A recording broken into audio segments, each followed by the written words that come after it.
everybody to College Locks and Long Shots on the Gruely True Sports Network. This is our initial episode. We will be doing a few shows a week covering all the major games. We'll do multiple games at some time, or sometimes also. Make sure you check us out at gruelytruth.com if you're watching on YouTube.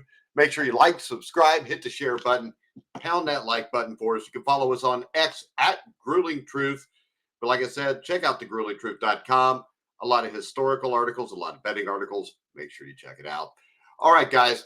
The game we're going to look at today is the SEC championship game between the Georgia Bulldogs and the Alabama Crimson Tide. Now, Georgia won the earlier game between these two teams 24-21. And that point spread would tell you that that's what people think this game is in Vegas. Georgia's favored by 2.5 points with a 47.5 over-under for this game. Now, Georgia, if they win, will be in. If they lose, they're probably in. If you're Alabama, though, 3 losses are going to be hard to justify getting it in, especially with that loss to Florida State earlier in the year. It's kind of like the situation that we see another unnamed team. Well, Texas, you got 3 losses, but one of those losses is to Florida. You lose to Florida or Florida State, you probably don't belong in the tournament. So I think the removal of the SEC divisions took us away from Georgia, Alabama for a year. Last year, the Dogs played Texas in the championship game. But for the second time in 3 years and I believe, 4th time in 8 years, we're going to get Georgia versus Alabama. This is actually, the 8th time in 9 years that Georgia has been in this game. 5th straight year overall. So Kirby Smart has become the new Nick Saban. Now, no longer having divisions was supposed to give somebody else a chance, given that the only consistent opposition Georgia faced for a while in the Eastern Division was the Florida Gators. Of course, the Florida Gators are no longer, relevant, unfortunately, for Florida Gator fans. But Alabama and Georgia still are. They're still the best 2 teams in the SEC. And I think there's probably fatigue with you out there. There's fatigue with me from seeing Georgia all the time. And really, we've seen Alabama all the time. Not as much since Caleb DeBoer took over for Nick Saban. But the game's changed. The NIL money has changed a lot of things. All right, let's face it. Whoever thought the number 1 versus number 2 matchup on championship weekend would be Indiana versus Ohio State? But NIL money and a terrific coach has brought Indiana to a number 2 ranking so far. Now, Alabama actually, as I said, they come in with 2 losses. And a 3-loss team has never made it. Of course, it's only been a year we've done this. But I think it's going to be hard to justify getting in as a 3-loss team. The Florida State loss was horrible. The Oklahoma loss was a game where they outgained Oklahoma 2-1 in yardage, but they finished -3 in turnovers, including an 87-yard pick six. Now, statistically, not much separates these 2 teams, which you would think because of that first 24-21 Georgia win between the hedges. Georgia's 63rd with 5.8.1 yards on offense per play. Alabama's 5.85. Now, defensively, the 2 teams are virtually in lockstep, with Georgia allowing 4.85 yards per play and Alabama 4.86. Similar to the offensive side, Georgia did put up better numbers in conference play, 0.16 yards per play, but the gap is not nearly as big as it was on offense. Now, from an advanced metrics standpoint, EPA per play favors Alabama, and Alabama is tied for 19th in the nation with a +8 turnover margin. Alabama had 12 takeaways in SEC play. Georgia only had 7, 3 of which came in that game against Alabama. And that's the thing, because to me, that first quarter and a half, Alabama felt like the better team. But then Alabama turned the ball over, Georgia gained control, and it seemed like Alabama was just trying to hold on. Now, when you put some names to the numbers, the name to know here the most is probably Alabama quarterback Ty Simpson. The Alabama quarterback has thrown for over 3,000 yards and has a strong 25-4 touchdown to interception ratio. He may leave for the NFL draft early. If he does, he's definitely probably a first-round pick.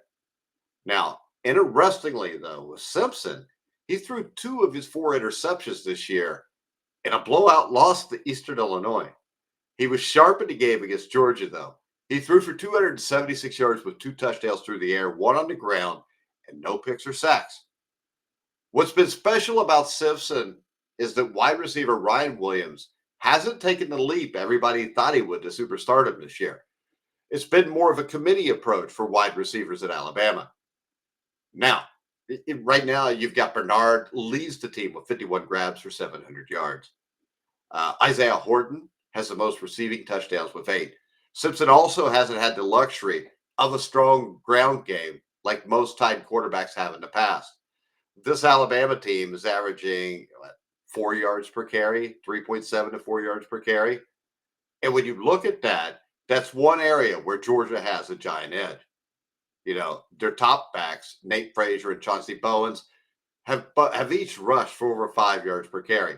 Frazier is actually closer to 6 than he is 5, while Gunnar Stockton leads the team with 8 rushing scores.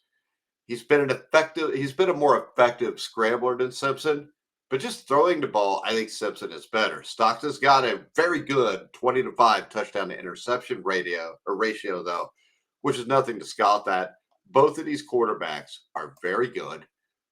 Both will be drafted in the NFL, and both will have careers, whether that career is as a starter or as a career backup. I think Simpson looks like an NFL quarterback to me. Stockton looks like a fringe guy, probably going to be a backup for a lot of the time in the NFL. Now, when we picked this game at 2.5 points, it's a toss-up game. If you would have made this -3, 3.5 either way, I would have taken the underdog. Makes it a little bit harder here. But as I said earlier, thinking back about the first meeting between the Crimson Tide and Georgia, man, it really felt to me like Alabama was the better team for the first quarter and a half.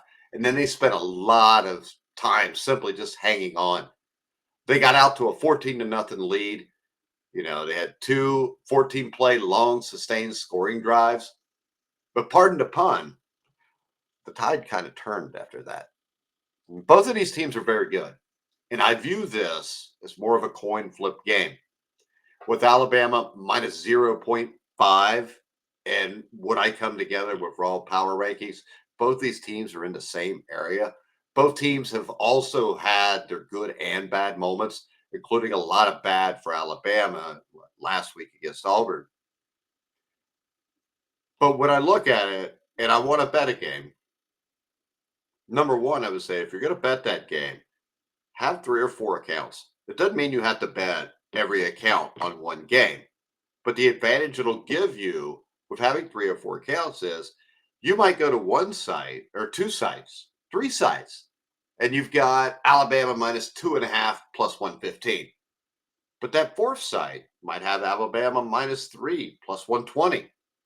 You obviously take the plus 3 and the plus 120 if you think Bama's going to win the game or cover the game because you got better odds. So what I'm going to say here is the game is a coin flip. Now, I'm not going to pick a coin up and flip it here. What I'm going to do is take the best value.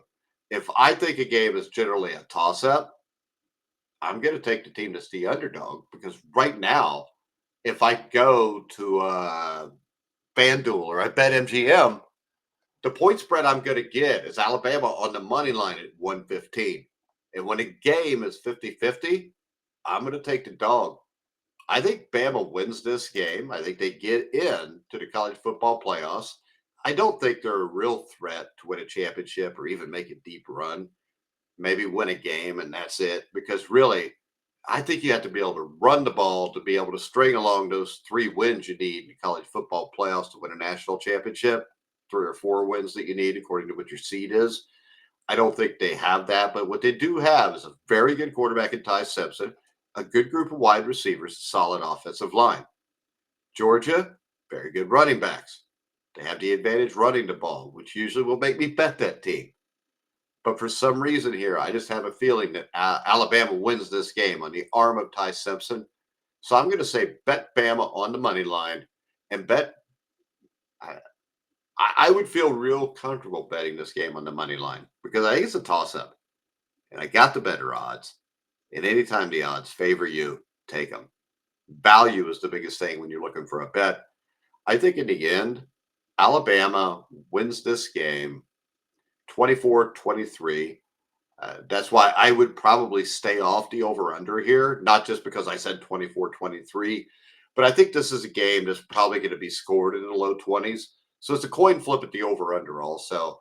I'll just take the coin flip and take Bama here straight up on the money line plus 115. Make sure you pound the like button, subscribe on YouTube. You can find us on Spotify. You can find us on iHeart. We're on over 300 different stations nationwide. Make sure you check it out. But for now, I'm Mike Goodpastor. You've been watching and listening to The Grueling Truth, where the legends speak.